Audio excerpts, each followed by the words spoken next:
Bro, 8 years na yung tubigan ha. Ngayon, bibili ng isa pang machine, ipapalitan na yung dati lang machine, Watermax na yung kapalit. First time natin na-encounter ng ganun. Na mineral lang hinahanap. You have to consider your market talaga eh. Kaya kailangan namin ng water analysis. Ano ang nagustuhan niyo, sir? Laundry, water station, ice plant. Water station, then second priority is Laundry. Si sir, ang kanyang gustong pag-usapan is a ice business na may water station. 1 tonner of ice and then any package. Si package 5 sir, on your case, usapang tubig, top of the line na rin po. Pero ang operational po niyan is manual. Pagpasyal mo sa production area ko sir, kung papasyal ka doon sa kabilang warehouse namin, puro package na yun ang nakalilera doon. I will tell you the reason why. Yung iba, pumasok sa negosyo, mababa ang level of stress nila. Kami kasi kapag nagbigay kami ng package yan. Siyempre, bibili mo naman dito lahat yan. Just use your money to work for you and then ako nang bahala. Anything na ini-intake ng katawan mo, kunin mo na sa product. Huwag na sa reject water kunin yun. Para humaba pa buhay natin, sir.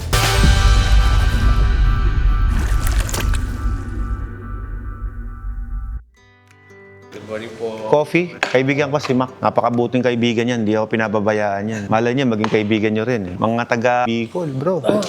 Bro, 8 years na yung tubigan ha. Ngayon, bibili ng isa pang machine. Ipapalitan na yung dati lang machine. Watermax na yung kapalit. Client ko din to, kaibigan ko pa. Meron na ako sa Pangasinan. Mother ko po, taga Puso Rubio. Ah, Puso Rubio naman. Sa sobrang pong sarap, pinamimigay ko na lang yung tubig sa mga kapitbahay. 1 plus 1, brother, 20 lang. Grabe naman yung ayos mo. Totoo yan? Hindi, totoo nga. Tanongin mo si Princess, yung tubig ko, pinasarap mo eh. Kuryente ko, solar. Oo nga, no. Nakalagay, Watermax. Bira, charity ka pala dun, bro. Eh, buong village niya. Village ha, hindi bahay. Solar eh. Hindi naman kailangan na mag-water station ito eh. Natuwa lang ito eh. Gusto lang tumulong sa kanila eh. Ang tubig ko po kasi, ako po personal, o Wilkins, Summit Absolute. Yan lang yung tatlo na yan. Hindi ako mapapainom yun ng ibang tubig. Kasi ang sarili ko kasi isip ko, yung pinapasok natin sa lalamunan natin, importante yung tubig malinis. Nung nalasahan ko yung tubig nila, tatlo yung pinalo. Pero pagka may mali doon sa ginagawa nung nagbabantay, alam mo na kagad, sinisita ko na kagad siya. Brother, bakit ganun? Sabi nga, brother, flashing, kulang ka lang flashing. Yung katawan kasi natin, almost 80% tubig. So, kailangan natin ng malinis na tubig. Pagka nagkamali ka ng ininom ng tubig, magiging masasakitin ka. Nag-lecture. Oh, tinatanong ka ng Tito Alfred, no, magkano mo binibenta yung tubig niya? 25 pesos po, pero may promo tayo na 4 plus 1. So, bali sa 5, lumalabas 21. Yes, pa. Nagre-reklamo, gawin mo daw 15. Nag-reklamo. Doon na tayo sa giving back the blessing. Doon na tayo sa part na yun. So anyway, mag-branch na kayo. Anong nabili niyong machine?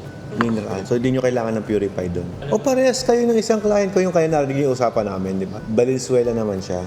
Yung kanina, si Aqua Health. First time natin na-encounter ng ganun. Na mineral lang hinahanap. You have to consider your market talaga eh. Kaya kailangan namin ng water analysis eh. Pag maganda pa po ang tubig, hindi mo naman talaga kailangan ng purified system. Pero dito sa amin sa norte, hindi maganda tubig dito. 57? Aba, pwede kang uminom sa gripo, boss. UV light mo na lang. Maganda water source. No, nasisira lang talaga pag may mga bumubutas ng malaki, yung mga industrial. Tapos high-end pa na package yung kinuha nila. Ang lahat ng mineral alkaline, boss, yan ang pinaka-high-end na. Kasi naka-UF na rin yan, ultrafiltration, may ultraviolet pa yan. Kumbaga, parang may membrane na rin po yan. Yung binibili nila, walang reject water, walang tumatapon. Oh, yun. Sayos. O, ginawa mo na yung kontrata nila. Ay, baka talaga, brother. Sticker is Ayan, binigyan ng marami, oh. Brother, t-shirt. So, bigyan mo ng t-shirt. Yung client natin na kanina, bigyan ng dekalidad yun. Oh. O, tara, picture tayo, sir. Ayos, thank you, sir. Thank you po. Yung mga client namin dito, sir, after bumili, nagiging tropa ko, sir. Maganda po pala. Nahilig sa motor. O ngayon, nagpapaturo ngayon magmotor. Siniswerte. Para maswerte din tayo. Ah, naku, hindi daw uso swerte, brother. Sipagan mo. Ano ang nagustuhan niyo, sir? Laundry, water station, ice plant. Water station, then second priority is Laundry. Third priority is yellow. Alam mo naman dito, one-stop shop eh. Kahit anong hanapin mo, sir eh. Actually, sir, yung kanina dito na nagpunta, Thailander yung misis, nasa Laos siya, pumunta ulit dito para mag-upgrade. So, alam mo na, Pag nag-upgrade, sabihin, lumalakas. Ma'am, Thailander yun, taga Valenzuela. Hindi nakaka ng Tagalog masyado, kinaya yung marketing ng tubig sa Pilipinas. Ikaw pa bang taga rito? Di mo kaya. Mga customer mo, Tagalog naman, di naman taga Thailand eh. Challenge ko yan sa'yo, ma'am. Ibang lahi pa ba mag-inegosyo sa atin eh? Di tayo na mismong mga Pinoy, di ba? Ano po bang package yung nagustuhan nyo? Yun, yung tinukwento ko sa inyo, package 7 po yung machine. Kapag high-end po kasi ang makina, mas efficient, mas matipid. Narinig mo na yun sa vlog ko, sigurado. Kasi pag sinasabi mo totoo, hindi ka pwedeng magkamali. Hindi ka sasablay kasi you're telling the truth. Opo. Magkano po yung package? Laging 9 lang yung narinig ko eh. Lagi na no? Kapag ka medyo gusto pa ni client na medyo talagang maganda, dun sila kumukuha ng 10. Si Sir June, si Sir Ian, tsaka si Queen, taga Cordillera at taga Pampanga. Don't mind the camera kasi sa akin lang nakatapat. Gusto ko lang ma-document kasi yung tanong ninyo, pwedeng tanong din ng karamihan. At tsaka I see brilliant people around me ngayon, kaya ang gandang pag-usapan itong negosyong to. Si Sir, ang kanyang gustong pag-usapan is a ice business na may water station. 1 tonner of ice and then any package. Basta reverse osmosis. Pag 1 tonner, kaya naman po ng mga double membrane natin para hindi kayo nakakapos. Kay Sir naman, package 5. Actually, yung package 5, good for 1 tonner na yelo natin. Since kami po ang nag-i-import at nagre-remanufacture ng mga yelo natin, kami po ang nagko-customize po niyan. Ang kagandahan po, Sir, kapag pinarting natin yan, ina-adapt pa natin dito sa Pilipinas. So technically, kapag ice business ang pag-uusapan, ang mangyayari po, yung planta kasi kapag dinala rito, hindi parehas ang klima sa Pilipinas. So kailangan i-adapt pa namin siya dito. Kung hanggat maaari sa pinakamalakas na kapasidad ng yelo na magagawa natin, hindi lang malakas, maging efficient din yung costing natin sa kuryente at yung maintenance natin. So yun yung kino-considered natin. Kasi ayaw natin maging negosyo, boss, na talo naman tayo sa maintenance. Kasi maraming sumarang yeluhan din, yung cost of maintenance mataas. Technically, sir, we have to calibrate the machines na para dito sa Pilipinas. On your case, dahil ang gusto nyo po is purified ice, if I'm not mistaken. Sa yelo naman natin, lahat naman tayo tube. Lahat ng 2-tonner natin, sabi ko nga kanina, that will be 3-phase po. 2-tonner pataas system na po yung kailangan natin, electrical natin. So mapapagastos kayo pagka ganun na. For the starter, okay naman na po yung single phase. Pero I'll be honest, syempre, kapag sinabi ating 3-phase, kahit sa mga industrial, laundry, and iba pang mga water system, lahat ng piyesang matitibay nandun sa 3-phase. Expect mo na yun, industrial grade yun eh. Ito naman, pag sa water station naman, hindi naman po ganun ka-complicated. Single-phase pump lang ang mga gamit natin, sir. So don't worry, mapa-solar ka, kung anong electrical lang gamitin mo, pwede. Even your 1-tonner ice, single phase. Even the water system is single phase, so walang problema. Si package 5, sir, on your case, usapang tubig, top of the line na rin po, pero ang operational po niyan is manual. Operational, fully automatic, magkaiba kasi yung maintenance at yung operation. Sa backwash po natin, sir, tuturo namin yon depending on water source na nakukuha natin. The more na mas marumi ang tubig mo, the more na mas madalas tayong mag-maintain at pag-backwash. Meaning to say, tumataas ang costing natin. Good for you, taga Cordillera ka, sir. Malinis ang tubig nyo. Swerte nila no? Oo, sir. Pinagpala eh. Ang concern naman natin kapag Pampanga area is arsenic contamination. Isa sa problem natin. Arsenic and cadmium contamination, which is medyo harmful yung element na yon sa health natin. Kapag arsenic, medyo parang yung balat mo, too much exposure. Pag candinom naman, yung mga buto mo medyo ina-absorb niya yung calcium niyan. That's why some of the oldies doon sa lugar ninyo, sir, napapansin mo, sir, yumuyo ko ng gusto. Water contamination yun. Kasi yung mismong calcium sa buto nawawala because of the candinom. Pero matagal ang effect pa nun. Hindi yun yung pag inom mo, diarrhea ka agad. Hindi eh. That's a different thing. Sila may problema doon. Gastro. Taga-Cordillera to. Baguio is malinis ang tubig actually. Pero mataas din ang bacterial contamination kasi malamig. Sa Baguio, napansin nyo, di ba, dyan usually may report na gastro, yung water contamination. Di tayo, mga taga lowlander ang tawag sa atin eh. Pag umakyat ka sa highland, uminom ka ng tubig doon, nag-iiba yung timpla ng tiyan mo, di ba? Pero totoo lang, sila doon, sanay sila doon eh. Kasi drinkable naman talaga. Problem lang kapag may bacteria din tubig. Yun lang. The only system na pwede actually dyan, sir, is ultraviolet. Pampatay lang ng bacteria, okay na sa inyo eh. Ang problema, tayong mga Pinoy, maarte yung panlasa. Yun ang case-to-case base natin, sir. Kaya nga, most of the time, mga nag-inegosyo dito sa atin, nami-mislook nila. Example, punta ka ng Thailand, wala ka mabiling purified water doon. Punta ka ng ibang Asian country, lahat yun mineral water. Sila nakakasurvive mineral water lahat. Pero tayo, hindi na tayo makasurvive ng mineral water. Purified lahat dito sa Pilipinas eh. Matagal ng panahon na uso yung mineral water dito, pero ngayon wala na. Because of the marketing na rin siguro, tsaka yung panlasa natin, iba. Yung anak ko, ayaw uminom ng mineral, sir eh. Oo. May competition siya ng shooting competition sa Thailand. World shoot ha. At kahit namamatay na sa uhaw, ayaw uminom ng tubig. Ayaw talaga. Dad, ayaw pumasok. Gusto niya watermax lang yung tubig. Ay, naghanap ng purified. Reality na meron ngayon sa atin. Na syempre, paano ka magbebenta ng tubig na hindi naman mainom ng mga teenage natin kasi sila rin, ang daming populasyon din yan eh. Sa lugar ninyo, bumili kayo ng sa ibang water station. Pag napansin nyo, pati ba lasa ng tubig? Nalalasahan nyo, di ba? Napansin ko hindi po pa inamang tubig natin eh. Pasama ng pasama eh. Ang ganda ng lugar natin, ang ganda ng bansa natin. Dapat pahalagahan din yung natural resources. Kasi yung through drilling, sir, nasisira talaga yung natural resources natin. Yun ang totoo nun. But anyway, hindi to kayo para magnegosyo, hindi para lecturean ko. Sorry po medyo napapatrivia tayo. Anyway, ano po ang atin? Package 5. Okay na sir, bili mo na, bayaran mo na. Hindi na joke lang. What do you wanted to know about package 5? Purified, sir. Yes, it's purified. This is 6,000 gallons per day. Pero again sir, nagdidepende po tayo sa water source. Kapag madumi ang water source, yung 6,000 gallons per day, I'll be honest to you, bababayan. Hindi ko mo sir na, yung tubig namin maganda, malinaw, malinis, nainom namin. Sir, depende pa rin po sa parameter ng tubig at saka doon sa nakukuha naming physical and chemical analysis na meron sa tubig. Pag sobrang hard nun, actually bumababa din yung capacity ng system natin. I'll be honest na hindi po natin kayang ibigay ng maximum yan. Kaya kitang bigyan ng maximum yan, pero yung membrane na mabilis magbara, ayoko naman yun. Yung papasarapin ka lang sa 2 months, ayoko nun sir. Gusto ko, umaabot ako ng 8 years, 10 years yung membrane ko bago tayo mag-usap ulit. Some of my client ganun eh. 10 years na, hindi pa sira yung makina. Namimiss na ako sir eh.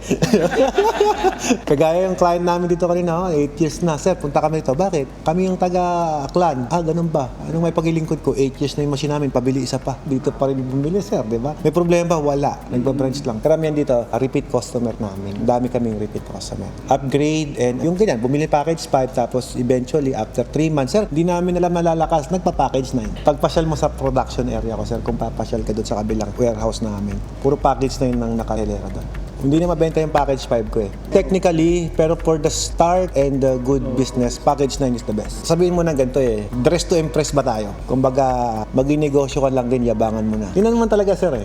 When you start this business, marami ng kalaban, marami ng competitor. Tapos, yung kalaban mo mas ahead pa rin sa'yo. Paano ka kukompete sa kanya? What kind of marketing strategy you have na wala sa kabila? Si sir, maganda kasi counselor siya. Nabibit-bit na agad yung mga kababayan. Libreng tubig, pag sa akin kayo bumili. Marami akong client na ganyan. Lumalapit din sila sa'yo, lingkod bayan ka. Pag public service, yung mga natulungan mo sir, sa'yo rin bibili ng tubig yan eh. Hindi ka regular na mamamayan. Nasa government ka eh. So yung mga natutulungan mo sir, nagagamit mo yan for your marketing. Dahil yung iba kasi sir, siyempre, nasa lingkod bayan. Alam nila na, dito tayo bumili kayo na makaka-discount tayo dyan. Alam mo yon, yung parang marami ka nang natulungan din. Kaya katangkilik. Most of the time, mga ganyan, malakas magbenta ng tubig. Pero hindi naman tayo papatalo siyempre. Tayong mga regular. Mga regular na mamamayang Pilipino, kaya rin natin magnegosyo na magmamarket lang tayo. Kasi magkakaiba naman tayo ng market actually. Yung iba kasi bumibili dito dahil kamag-anak, yung iba bumibili dito kasi kaibigan. Pagdating sa machine kasi sir, actually yung mga nag-start ng negosyo ng tubig, mapansin mo marami naka-for sale sa social media, di ba? Kasi magtataka ka sir ba't ang dami naka-for sale? Ba't ang dami na bankrupt? Akala ko ba kumikita? Kung kumikita, bakit may nagsasara? Kung kumikita, bakit nababankrupt? I will tell you the reason why. Yung iba pumasok sa negosyo, mababa ang level of stress nila. Sir, naglingkod ba yan? Sir, kung ito mababa ang level of stress tolerance nito, magkukwit yan pagiging counselor niya. Yung problema ng iba, pinoproblema niya eh. Water station is a public service business. Nandyan ka, nagtayo ka ng negosyong tubig para maglingkod ka, magserbisyo ka. Yun ang totoo nun. Kaya sabi nila, ang hirap ng water station. Yes, mahirap, lalo kung masama ugali mo. I'll be honest, sir. Sorry kapag ikaw hindi ka makapag-down ng paa mo sa ground, hindi mo kaya mag-service, di ka tatagal dyan. Kasi nagdi-deliver ka eh. Sabihin mo, doktor ako, pero etong nag-uutos sa akin hindi naman nakapagtapos ng kolehiyo to Pag nag-order ng tubig naun na. Ubus ng tubig namin, naun na, galit pa. Nakaganon pa sir, naka-hypen pa. Naka-caps lock sir, tapos naun na. Kung di mo kayang i-down yung pride mo, yung ego mo, mahirapan kang i-controlling to. Ito yung negosyo na ikaw, makikisama ka rin sa mga staff mo. Kasi pagod din sila, mag-deliver sila ng marami. Sometimes yung mga empleyado natin hindi naman nagtatrabaho because of pera eh. Sometimes nagtatrabaho sila kasi bukod sa tama yung pasahod mo, masaya pa sila. Di ba love din ah? Yes. Oh yes. Kaya nga dito yung mga yan eh. Okay naman po ba yung assistance sila? Pag hindi okay, sabihan nyo ako para po. Okay. Actually kanina, doon ako sa opisina. Lahat ng problema doon, sinettled ko muna bago ko humarap sa inyo. Kaya ako masayang humarap sa inyo kasi lahat doon settled na. Masaya na lahat doon. Dito naman ako. I will recommend get the good package kasi ganito rin naman ang mangyayari. Magtitipid kayo, i-customizean ko kayo ng isang setup. Anong klase?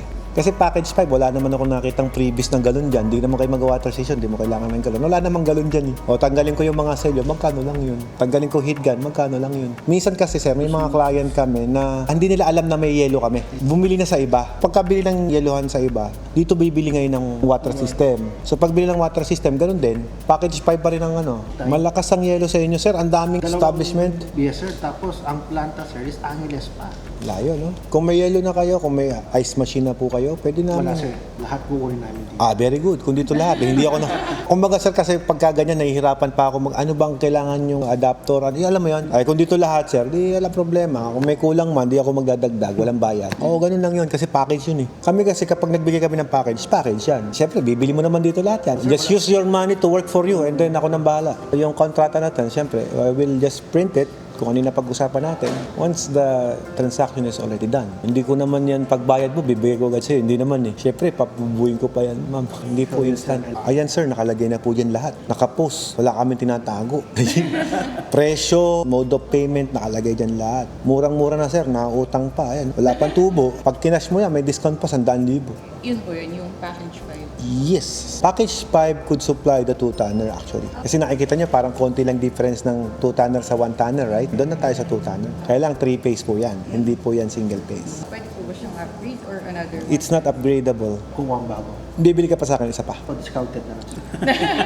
Siyempre, bigyan kita discount. Pangalawang bilhin mo na eh. 100,000 nga eh. Hindi ka pa nga repeat buyer, may 100,000 discount ka na eh. Pagka repeat buyer, di 100,000 discount ulit. 3 months natin madideliver. Oo, may layover talaga kami ng 3 months. Kasi nakapila po tayo, sir eh. Ang dami po naming obligasyon na kailangan namin tapusin. Para pag i-assist namin kayo, kayo lang. Din Yung talaga. layout, The layout will be given after namin ma-site visit. If you could do a reservation or down payment, and then mag-site visit kami. Let's do the contract, and then puntahan namin yan. By doing that, sir, maka-analyze ko na yung tubig mo, mabibigyan kita ng floor plan, ng building layout. Ipapa-engineer na po natin yan, and then i-ready nyo na yung building. Kumbaga, pagdating sa building, sagot nyo na yan. Pagdating naman po sa machine, sa linya ng mga tubo, kami ng bahala dyan. Pag reservation, sir, magkano sir? Doon sa 2-tonner natin, sir, I will request for the 20% reservation for the package. And then sa water station naman, 20K lang kami sa reservation.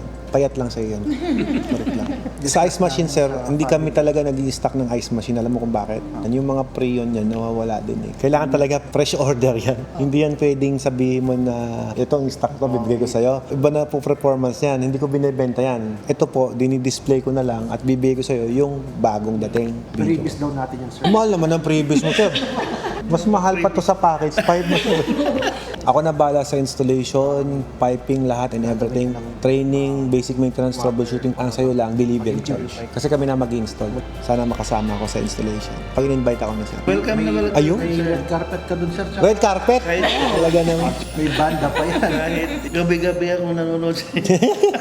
Kaya hindi ako pwede gumawa ng kalokohan, sir. Eh, no? Pinapanood niyo ako eh. Discounted daw yan sir. Kayo naman, yung kinikita ko naman doon, pang charity naman natin yon.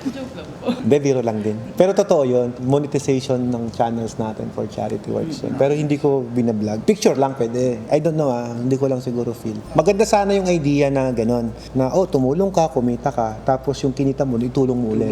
Tuloy-tuloy. Hanggang sa maging cycle of ano man yun. Kaya lang sabi ko, yung ibang tao kasi, ang daming sinasabing negative about it. Pero happy ako kasi hanggang nanonood kayo sa akin. Yung waste nito, sir, hindi namin magagamit. Magagamit mo pang hugas, pang cleaning, pang panghugas ng galon. Yung reject water niyan, sir, malinis. Anything na ini-intake ng katawan mo, kunin mo na sa product. Huwag na sa reject water kunin yun. Para humaba pa buhay natin, sir. Pinaka best yung purified talaga. Yes, pag Alkaline, sinabing mineral. purified. Ang alkaline and mineral, hindi ko may rekomenda sa inyo kasi yung market medyo mahina. Pero kung ikaw taga Lucena ka, Quezon Province, mag-alkaline mineral ka dyan. Maynila, pwede dyan, alkaline mineral.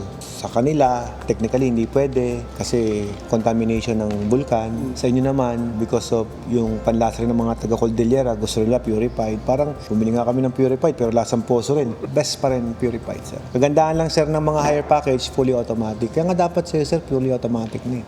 Kung ako mag-recommenda, I won't get the package 5. Go to package 7. Nakikita ko kayo mga busy person na kayo eh. Kapag kasi, sir, package 7, fully automatic na yun. Pati maintenance. Ibig sabihin, kapag marami na siya, mag-cleaning siya ng mag-isa niya, ang titindi mo na lang magbenta. Pero, sir, good start, purified. 5 is okay. Pero kung hanap mo, ano yung the best, maganda, higher package tayo. Yung 7, yan po yung high-end machine namin. 36 level of filtration system yan. Tapos fully automatic. Pag marumi, maglilinis siya mag-isa. Kailan mo i-update yan? Ngayon na.